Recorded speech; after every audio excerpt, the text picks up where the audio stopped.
Assalamualaikum warahmatullahi wabarakatuh. Alhamdulillahirrahmanirrahim. Bismillahirrahmanirrahim. Alhamdulillahirabbil alamin. Sallallahu alaihi wasallam. Wassalamu ala abduhu wa rasuluhu la nabiyya ba'da. Allahumma shalli ala sayyidina Muhammad wa ala ali sayyidina Muhammad. Ibadallah, ittaqullah haqqa tuqatih wa la tamutunna illa wa antum muslimun. Faqala ta'ala fi kitabil karim, a'udzu billahi minash shaitonir rajim. Bismillahirrahmanirrahim.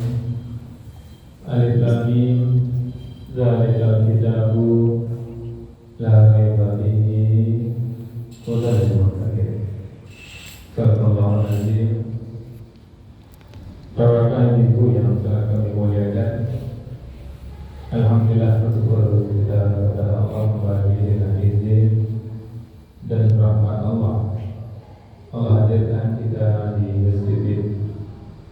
Bermohon betul kita kepada Allah Bapak Ibu, hadirnya dari masjid ini benar-benar tercatat di sisi Allah Subhanahu wa Ta'ala, dan kita semua mendapatkan pahala terbaiknya.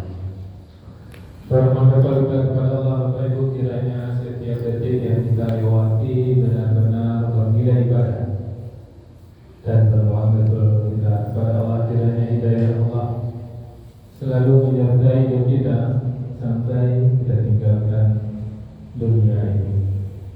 Amin ya Allah, amin ya Rabbal alamin. Bapak Ibu, kita lanjutkan kajian hikmah dan pelajaran dari ayat suci Al-Quran.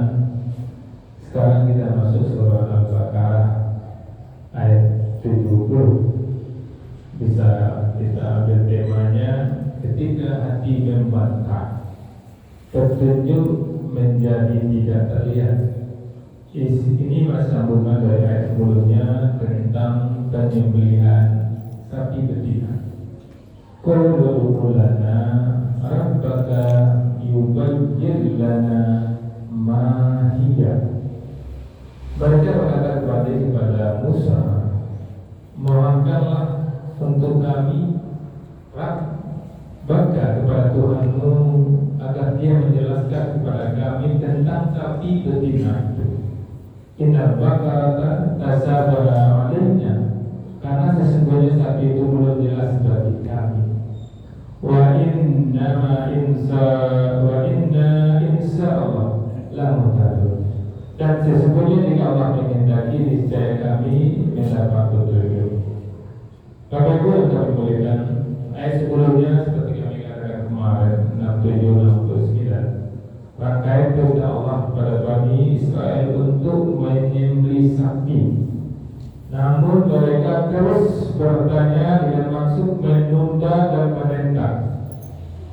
Maka ayat 70 ini melanjutkan keraguan mereka yang menunjukkan kekerasan hati, meskipun perintahnya sangat sederhana. Awalnya hanya disuruh menyembelih sapi betina, karena banyak pertanyaan-pertanyaan menjadi rumit jadinya. Apa hikmah yang bisa kita ambil Bapak Ibu? Karena itulah kajian kita tentang hikmah dan pelajaran dari ayat suci Al-Quran. Hikmah dan pelajaran yang bisa kita ambil dari ayat 70 ini, yang pertama, menunda ketaatan bisa menjadi bentuk pembangkangan. Ini yang dilakukan oleh Bani Israel.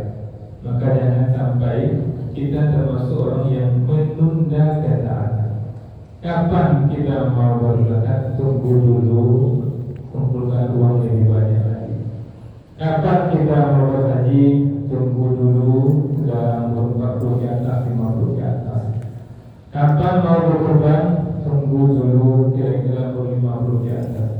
Maka belajar dari ayat 70 ini, menunda ketaatan bisa menjadi bentuk pembangkangan.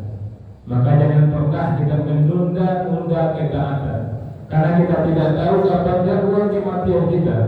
Jangan sampai kita meninggal dunia posisi kita orang yang tidak berhaji pada sanggup untuk berhaji.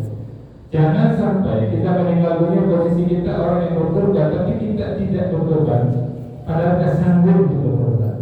Karena untuk orang berkorban apa kata Rasulullah, barang siapa yang sanggup berkorban kemudian dia tidak ikut berkorban, jangan dekat-dekat tempat sholat kami. Itu kata Rasulullah. Maka jangan pernah tunda-tunda ketaatan apapun bentuk ketaatannya, langsung segera laksanakan.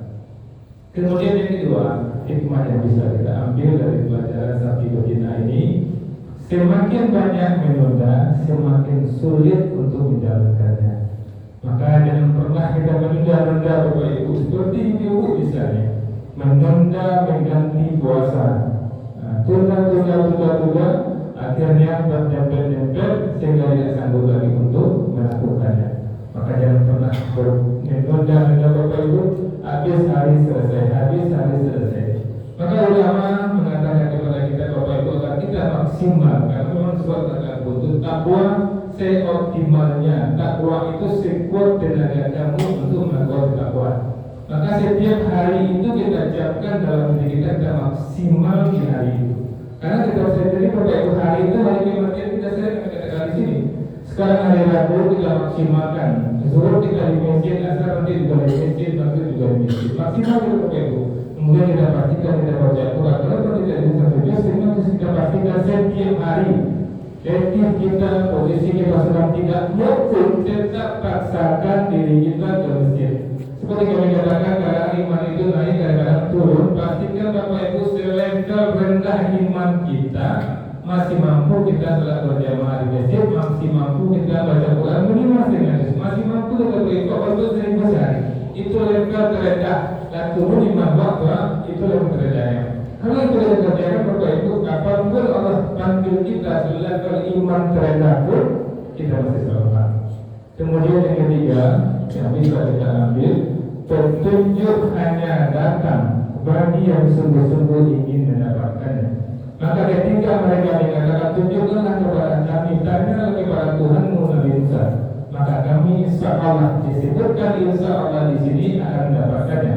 Ketika dia sudah melibatkan Allah di ayat berikut di Bapak Ibu di tujuh satu insya Allah selesai depan kita kaji, maka Allah tunjukkan mereka mendapatkan sapi betina itu.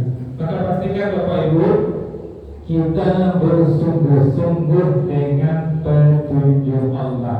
Kalau sungguh-sungguh pasti akan mudah. Kalau sungguh-sungguh Allah hilangkan rasa letih kepada kita Bapak Ibu. Kenapa Bapak bisa hadir sekarang tinggalkan aktivitasnya? Karena rasa letih itu insya Allah sudah dicabut oleh Allah Subhanahu Wa Taala. Kenapa kawan-kawan kita dia berat menjalankan kaki kemis? Karena memang berat. Rasa letih itu Allah akan kita berikan kepada dia. Karena rasa perasaan itu Allah yang punya. Kemudian yang keempat, pelajaran hikmah yang bisa kita ambil, perintah Allah harus dijalankan tanpa banyak berdalih. Ini penting Bapak Ibu ya, ketika Allah perintahkan kita laksanakan. Syariat Allah itu untuk dilaksanakan, jangan dilogikakan. Banyak orang melogikakan Bapak Ibu, syariat tidak bisa dilogikakan. Contoh sederhananya logika, kenapa kurban harus sapi? Kenapa harus onta? Kenapa tidak yang lain? Apakah tidak bisa ayam, isi dan sebagainya? Kenapa harus daging? Kenapa tidak uang saja? Uang bisa 2.500 dikali 7 dibagi lebih mudah membaginya. Itu kata logika kita. Syariat Allah pasti itu yang luar biasa Bapak Ibu. Camkanlah pelajaran dari Al-Baqarah 70 ini, syariat Allah untuk dilaksanakan, bukan untuk dilogikakan, bukan untuk diteda-teda. Terima kasih. Assalamualaikum warahmatullahi wabarakatuh.